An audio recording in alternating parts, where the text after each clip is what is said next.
Howdy, folks. It's your old pal, David Cobb, coming at you on the Green News Network. This show, Democracy in Action.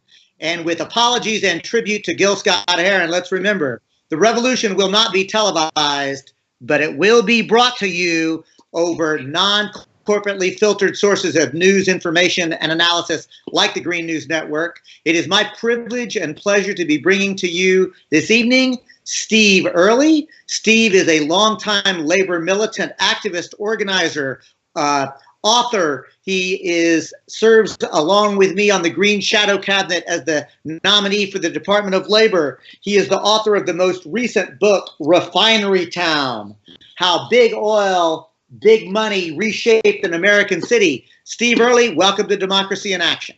Thanks so much for having me on, David. So, Steve, before we jump into the work, and the work includes not only your work as an author, but also as an outreach coordinator with the Richmond Progressive Alliance, I want to give our viewers a chance to get to know you a little bit. In other words, somebody like you could have made just a boatload of money. So why do you do the work that you do? Give us a quick skinny on how Steve Early became a militant labor activist rather than a lawyer for hire. Well, I was, like thousands of other people, very active in the movement against the Vietnam War in the late 60s and early 70s. When I was a college student, I had the privilege of going to school in Vermont, where I met some great trade unionists in the United Electrical Workers Union, one of the proud progressive unions of our labor movement.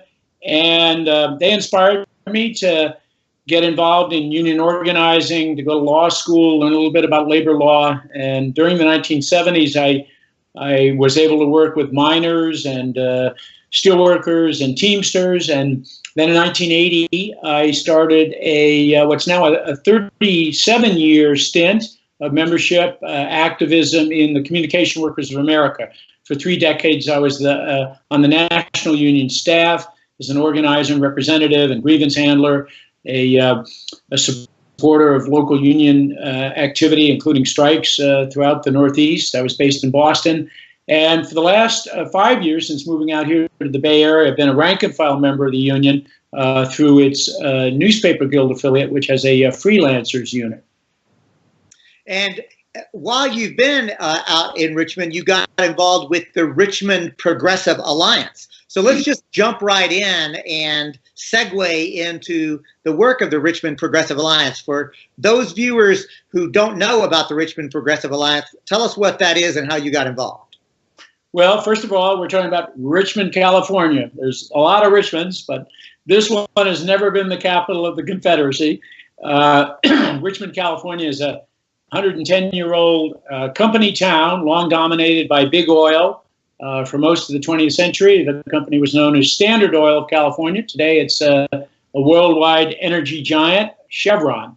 And about 10, 15 years ago, a collection of local activists concerned about a wide range of issues came together, formed a group called the Richmond Progressive Alliance, started running candidates for municipal office, started organizing as a multi-issue organizing center, and over the last decade and a half have built a really inspiring model for both a membership organization, a kind of de facto political party, community labor coalition that's had one of the highest success rates of winning local elections of any similar progressive group in the country. Since 2004, progressive candidates in Richmond have won 10 out of 16 races for city council and mayor. And so, folks, Richmond Progressive Alliance, you can check them out online, richmondprogressivealliance.net. I'm also going to take this opportunity to remind you that you're watching the Green News Network. I'm David Cobb, your host. We're talking to Steve Early, labor militant, organizer, serious nonviolent revolutionary. And I'm also going to ask you, the viewer, if you've got any comments or questions, you can start feeding them in. Technical Director Michael O'Neill will be capturing those. We'll turn to those in a moment. The second thing I'm going to ask you, the viewer, to do is, if you're inspired by this conversation, to make sure that you share it, comment on it. Let's actually use the algorithms of corporate media, turn it on itself to get the word out, because this book, Refinery Town, which actually tells the story of the Richmond Progressive Alliance, really needs a wider audience. And guess what? Corporate media is not going to cover it. You know, one thing I want to do is circle back, Steve, and really go deep on the Richmond Progressive Alliance, because they've done something that is talked about on the left but very seldom done, and that is literally create a space where progressive Democrats, socialists, Greens, independents, communists are actually working together. So I'm going to ask you, number one, is that actually true? And if so, how the hell did you do it? Well, I wasn't here when the founding mothers and fathers of the RPA back in 2002, 2003, 2004 coalesced. But that is an apt description of the broad church here, which has had such a positive impact on Richmond politics, has been behind a whole series of creative and innovative public policy initiatives, led to Richmond, of all places in the country, becoming the largest city in the U.S. With a Green mayor for 8 years between 2006 and 2014. Great California Green Party member Gail McLaughlin served as our mayor, and a linchpin of the effort to elect more progressives to the city council and get progressives on a wide range of city boards and commissions. One of the interesting things about the way people have changed the direction of municipal government in Richmond is that it doesn't just involve getting elected to local office. There's scores of people like myself who've been appointed to positions on the Housing Commission, the Planning Commission, the City Personnel Board, the Library Commission, our recently strengthened Police Oversight Commission. So you've got lots of activists playing lots of different roles. The key one, of course, being dues-paying members of the Progressive Alliance and election year campaign volunteers, hundreds of people going out canvassing, door knocking, talking to their neighbors, and getting out the vote for our candidates. So I'm going to stop for a moment and really peel two things out, because I really want our viewers to think about and perhaps be inspired, I hope, to replicate these. Number one, so yes, you're running candidates and you're vetting those candidates. Yes, I mean, it's not just that anybody can just waltz in and earn an endorsement. I want you to go a little deeper on what it takes to actually be endorsed by and get the backing of the Richmond Progressive Alliance. Well, the Alliance is a kind of de facto political party with a membership base, with some affiliated labor and community organizations, year-round organizing program. But when it comes to putting forward candidates, it breaks with the mainstream patterns. Our candidates are all corporate free. They refuse all business donations. And they stop for a moment there and really, again, go deep here. So, Steve, you're saying that in order to participate in the Richmond Progressive Alliance, in order to get the backing, endorsement, and support of the Richmond Progressive Alliance, every candidate has to take a no corporate money pledge and refuse money from big corporate interests. Is that accurate? Correct, and be a dues-paying member and activist of the group. For the purpose of being a viable candidate, people also have to have demonstrated leadership in their neighborhood councils, on various city commissions and boards, or been active in their union, their environmental organization. We want people that are rooted in local grassroots movements and organizations, not just running for office, as a form of upward mobility in terms of their personal career or ambitions. So I really appreciate also, you've mentioned 2 or 3 times already the notion of dues-paying members, because many of the viewers will know that I, along with Technical Director Michael O'Neill and a host of other people, are trying to move the Green Party in the direction of dues-paying as an organization. How important do you think that is, Steve Early? Well, I think it's really important, and I can relate to it because I was involved as a union organizer for many years, trying to help groups in situations, workplace situations, states where there wasn't a legal framework for full collective bargaining. You couldn't get dues check off. You couldn't.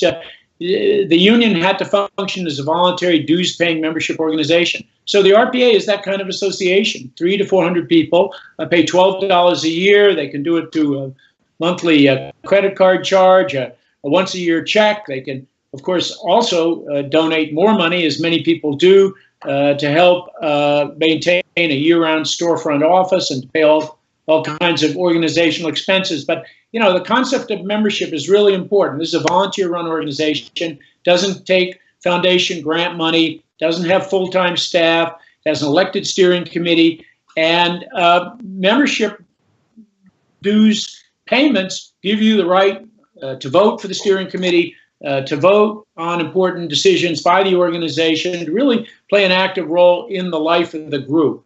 And without that kind of credible internal democratic life and structure, I think you're less effective as a force for democratizing a city or state or a country. And, you know, Steve, the other thing that you mentioned almost casually, but I really want to underscore is not only are you a dues-paying organization that is genuinely democratic and accountable to its base, you also are not chasing after foundation money and other institutional money like that. How important is that, and why do you make that? Why does the RPA make that determination? Well, I think people want the organization to be member-driven, want it to reflect the priorities of people who live in Richmond, who are familiar with local conditions.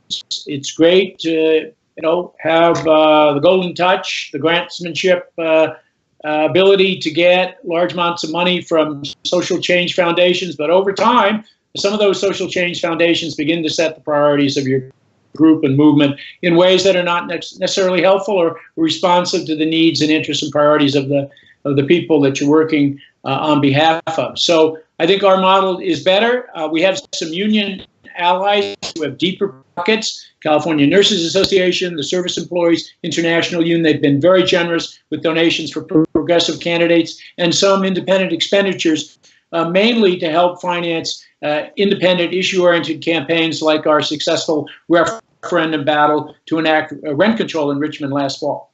All right. Love those victories. So, folks, this is David Cobb. You're watching the Green News Network. This program, Democracy in Action, we bring to you every Monday, 5 p.m. Pacific, 8 p.m.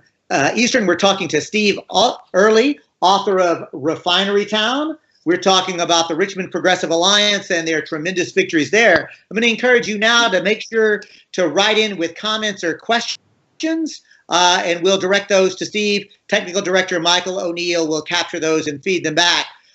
Steve, we get our first comment is a hard-hitting question, quite bluntly. Christopher May asks, so are you out to help save the jobs of these miners or put them out of work?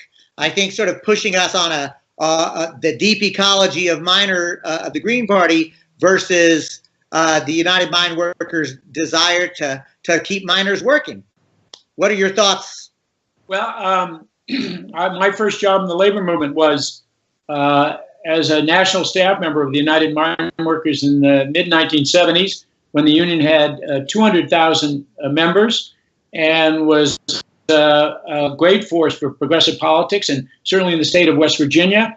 The union had built up a network of clinics and hospitals throughout Appalachia for miners and their families. It had a profound impact on raising labor standards and making coal mining work, incredibly dangerous job, somewhat safer through the union's contract enforcement and safety committees and lobbying and fights for black lung compensation and many other legislative gains.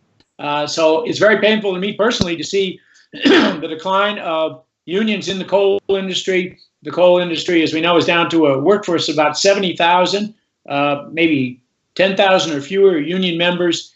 And what's been left behind, because there was no social safety net, no super fund for coal miners, no just transition to other employment in Kentucky and West Virginia and Western Pennsylvania and parts of Virginia, is a lot of angry and bitter and depressed and economically stressed people. And too many of them, voted for Trump.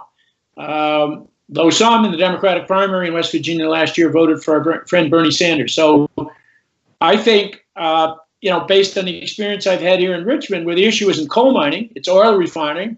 And we got lots of people here at the Richmond Chevron refinery whose good benefits, good union jobs, and standard of living depends on extraction, transportation, refining, and use of fossil fuel. We need to reduce our use of fossil fuel if we're going to save the planet. We're going to reduce carbon emissions. We're going to slow global warming. But in the process of doing that, we have to make sure that oil workers here in Richmond and workers throughout energy industries affected are going to have a softer and better landing than America's coal miners, because oil workers are looking at that and saying, hey, if this is what you're talking about with a just transition, doesn't look too just to me. I don't see any super fund for workers out there, so I'm going to stick with the work that I have rather than the green jobs that you're talking about and promising, but have yet to materialize in large enough numbers. You know, Steve, thanks for that. And I want to say, Christopher, thank you for that hard question. You know, I had the privilege of being part of the early conversations that brought together Earth Firsters and steel workers together. It launched the Alliance for Sustainable Jobs in the Environment. We helped to author something called the Houston Principles. Those Houston Principles are there because we were fighting Maxam Corporation, the particularly evil, dastardly holding company that had done a leveraged buyout, first of Pacific Lumber in Humboldt County, ironically, when I was still living in Texas, and a leveraged buyout of Kaiser Aluminum. And we found we had a common enemy. And I came out of both Earth First and was a pipeline worker, proud dues-paying member of Pipeline Worker Local number 38 back in the day. And, you know, Christopher, what we were able, like the slogan that we came up with, there are no good jobs on a dead planet. And I think it's really important that we recognize the need to actually build deep, meaningful relationships with rank and file, not only union members, but literally workers. We have got to win them over to the idea of collectively organizing for both deep ecology and social justice. It's the reason that I think that a red-green alliance is the only actual salvation. Like, we will not win unless we actually win both social justice issues and deep ecology issues. Steve, am I overselling it, or what are your thoughts there? You know, in the book, I tell the inspiring story of the United Steelworkers-backed contract campaign and selective strike by 30,000 oil workers 2 years ago this winter. This was the first such struggle in the industry in 30 years, a really teachable moment for a whole new generation of refinery workers. And here in Contra Costa County and in the Richmond Chevron refinery, the demands that the oil workers raised really resonated with refinery neighbors and environmental groups. The workers wanted better staffing. They wanted limits on forced overtime. They wanted the right to refuse unsafe work. And they wanted curbs on contracting out of maintenance work, which can lead to all kinds of practices contributing to accidents and fires and explosions. So by linking workplace safety and the concerns of Refinery Town residents about environmental health and community health and environmental regulation, the workers during that struggle 2 years ago got a lot of community support. Sierra Club, Communities for a Better Environment, Greenpeace, 350.org, all of them showed up on the picket lines, and there was a lot of fraternizing between blue-collar workers and environmental activists. The workers, of course, have been told by their employers for years, like Chevron, these people are your enemy, they're out to shut us down, throw you out of work, and people actually found that there was common ground for struggles for stronger workplace safety enforcement and environmental protection in oil refinery towns. So you really struck a chord. Suzanne Murphy writes in to say, yes, with 3 exclamation points. We need to bridge the employment gap. And Victor Forsyth writes in to say, I want green jobs with solar, geothermal, and charging stations for electric cars. It sort of reminds me of Tony Mazzocchi and David Brower back in the day, back when you and I were still sort of in that world, Steve. This notion of green jobs actually building the kind of infrastructure. What are your thoughts for that as a possibility? Well, even though Richmond's history is drenched in oil and the city's largest employer, its biggest taxpayer, its long dominant political influence is a big oil company. Richmond is way ahead of many other California communities in people signing up for what's called community choice aggregation. We're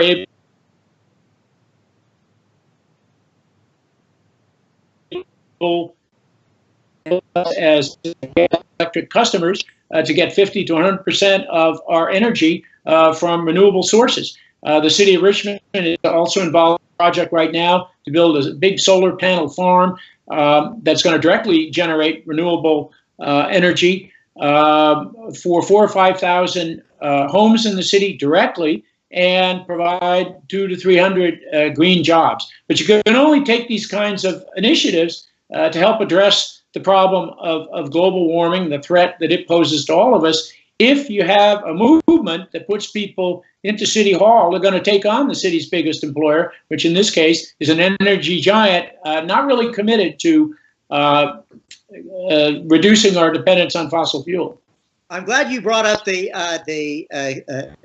choice issue, because the unknown story for a lot of people were that local Greens throughout Marin County were actually leading the charge. It became a pilot program that is now expanding. And that sort of brings me to Sean Lee's question. He's asking to both David and Steve, what are your opinions of a coalition umbrella party of Greens and other left parties? So I'm going to toss that to you first, Steve, and then I'll share my thoughts. Well, I'm not one of these folks based on 45 years of involvement to varying degrees in the left to think that you can will these third parties into being, at the national level with a mass base. We have to assemble it from the bottom up, bit by bit, community by community. So I think there's tremendous potential in the wake of Jill Stein's campaign to build more community-based organizations like the Richmond Progressive Alliance, like Green Party branches where they're functioning and alive and kicking and winning, and even local affiliates of Bernie's post-campaign organization, Our Revolution, People's groups like Jackson, Mississippi. Just its Community Labor Coalition just scored a big victory in the preliminary election for a new mayor. So we have unaffiliated groups, we have network groups. We need to move towards greater convergence and pooling of our resources and energies and lateral networking. I'm kind of ecumenical about what brand we should be choosing. Let's all work together, and I think we'll be stronger if we do that, both locally, regionally, and nationally.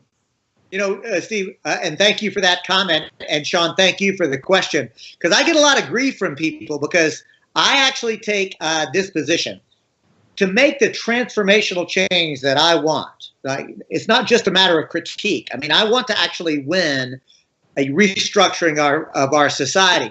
And it's actually easy to describe the formula, but very hard to implement. The description goes like this. You need a mass movement that is broad, deep, conscious, educated, and militant, meaning willing to be disruptive. So you need a social movement, and you need an electoral arm of that movement, people running for office on the program or platform of the movement. So you need an interconnected. If you have one without the other, you can't win.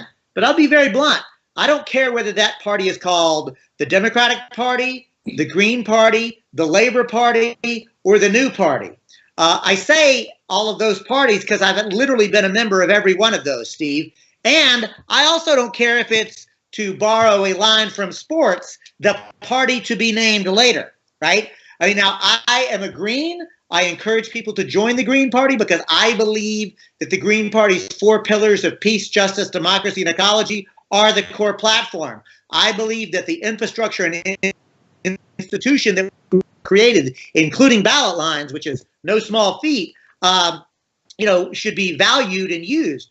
But very bluntly, if another red-green coalition emerges and comes out of it, if the Green Party ends up being prefigurative, in other words, if we end up being to the Red-Green Alliance what the Liberty Party or the Free Soil Party was to the abolitionist movement, you know, a precursor, I'm fine with that. I'm not a partisan Green. I am committed to deeply to the principles and values that the Green Party represents. But at the end of the day, I believe we've got to collaborate. We've got to work together. We've got to build a united front against fascism because we're living in treacherous times now. So I want to make sure that we get another comment in. Lori Riley writes in to say, my daughter is a chemical engineer. She currently works for Big Oil. She desperately needs a clean energy job, and I pray to see that one day. She has an 11-year-old son and another on the way. What can we do?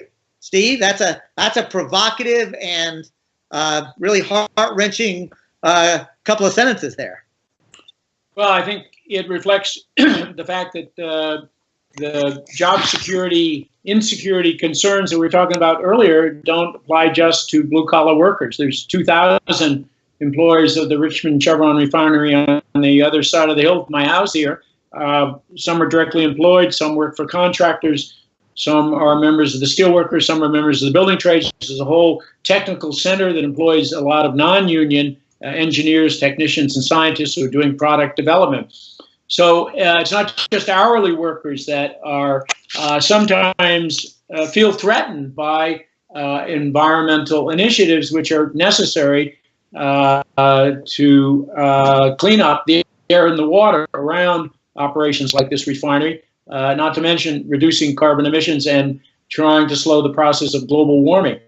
There are some great, highly valued technical experts employed by all of the major environmental groups in the Bay Area, groups like Communities for a Better Environment, the Asian Pacific Environmental Network. They would like nothing more than to have someone with oil industry technical and professional experience coming to work for them as one of their technical experts or advisors. So I think as the environmental movement grows and its organizations expand, hopefully there'll be more opportunities for people with that kind of industry experience to put their skills and their experience to work for the cause of saving the planet. So, folks, this is David Cobb. We're speaking with Steve Early, militant labor activist, organizer, lawyer. He's also an author. His most recent book, there we go, Refinery Town, Big Oil, Big Money, and the Remaking of an American City. If you can see there, a foreword by somebody you might have heard of, Senator Bernie Sanders, who has some pretty nice words for this work. It's also been reviewed and blurbed very favorably by Robert Reich, by Annie Leonard, the executive director of Greenpeace USA and the author of The Story of Stuff, Shama Sawant, Socialist Alternative Seattle City Council member. Steve, you are traveling around the country doing readings and lectures on this book. How might viewers connect with you, the author, to try to get you to come to their town, to get on the tour and the circuit? Well, they can go to my website, steveearly.org, and there's contact info there. As you said, there's been a really encouragingly great response to the book. I don't think it has so much to do with the way I tell the story as the moment that we're in. I mean, thousands of people are looking to go local in electoral politics, follow up on the Stein and Sanders campaign, go down ballot themselves, run for mayor, run for school board, run for city council, run for state legislature, run for county commissioner, and they're looking for roadmaps to do that successfully. You know, we've all cast a lot of protest votes in our life. I've voted for Jill 5 times, twice for president, twice for governor of Massachusetts, one time for secretary of state of Massachusetts. But you know, those national presidential campaigns, statewide votes don't always build organization at the local level automatically. We have to work on that year in and year out, regardless of our brand, our chosen brand or party label. And I think the Richmond Progressive Alliance experience, as reflected in the group, in the book, you know, is one successful model for doing that. It's not, we don't have all the answers. We haven't done everything right. The book is a story of setbacks and defeats and how people rebounded from them and continued the struggle. So I'm happy to come anywhere, anytime, and talk with local folks and make it an informational exchange as we had in your great county, Humboldt County, over this last weekend. It was a fantastic thing. So I'm going to push folks. The website is steveearly.org. Steve is just a delightful presenter. He really does deliver an inspiring message. And I'm going to conclude with this. Richmond Progressive Alliance won 10 of 16 elections that they've entered into. Get this. Here's an unknown fact. The Green Party has won over 35% of the local races that we've entered. Now, that's kind of inspiring, right? Like, we win over a third of the races at the local and county races. So, folks, I'm going to encourage you to get involved in your local Green Party. I'm going to encourage you to help build the infrastructure. Steve Early, we're running out of time, so I'm going to give you the opportunity for last comments and questions before we close it out. I would second the motion that you just made, that people go local, start to build more membership-based organizations, run for office themselves, draw on the increasingly rich experience in people, progressives, radicals, trying to take over City Hall and turn it into a force for good, put City Hall on the side of the people. That's happening from Jackson, Mississippi to Richmond, California, lots of places in between. So join the movement. Fantastic. Folks, we've been talking to Steve Early, author of Refinery Town, How Big Oil, Big Money Reshaped an American City. Get it at your, let's do it that way. Get it at your locally owned, independently operated bookstore, right? Or Beacon Press in Boston. We'll sell it too. Or Beacon Press in Boston, the great Unitarian Universalist publisher. Thank you so much, Steve, for joining us. I'm going to conclude. Viewers, please comment and share. We've got to get the message out. We know that we get a reach of several 100,000. We get views of 10 to 12,000. Let's get that up to 15 or 20,000. Remember, corporate media is not going to tell this story, so it's going to be up to us to tell the story ourselves. Let folks know about what is happening in Richmond, California, and Cooperation Jackson. Let's keep the faith, fighting. Don't give up. Peace. Thank you, David.